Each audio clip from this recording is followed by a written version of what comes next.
الله رب العزت برای آن نفرانی که قرآن را میخوانند و به آن عمل مینمایند کفالت و ضمانت داده است که آنها در دنیا گمراه و در آخرت بدبخت و دوزخی نخواهند شد. چون که خداوند در آیه 123 سوره طه می فرماید استعیذ بالله فمن اتبع هدای فلا یضل ولا یشقى، یعنی هر کس از هدایت من پیروی کند گمراه و بدبخت نخواهد شد.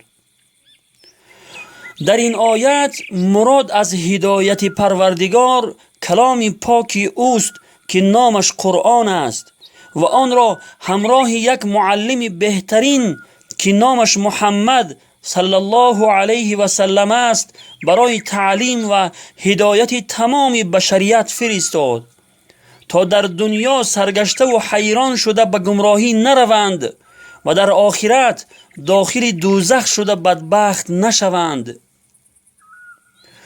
ولی متاسفانه امروزها این کتاب آسمانی و هدایتگر مردمان مهجور است و بالای آن در کنج خانه های مسلمانان گرد و غبار گرفته است و یا با 7 جلد پیچانیده در کنج خانه ها برای حفاظت از جن و شیاطین آویزان است.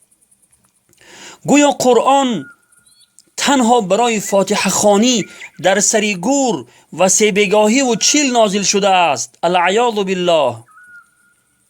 ای وای بر ما که قرآن نمیخوانیم، اگر هم بخوانیم معنای آن را نمیفهمیم و اگر هم بفهمیم به آن عمل نمی کنیم.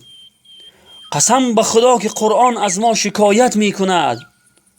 خدایا ما رو توفیق عمل کردن به قرآن را نصیب فرما. و السلام علی من اتبع الهدى.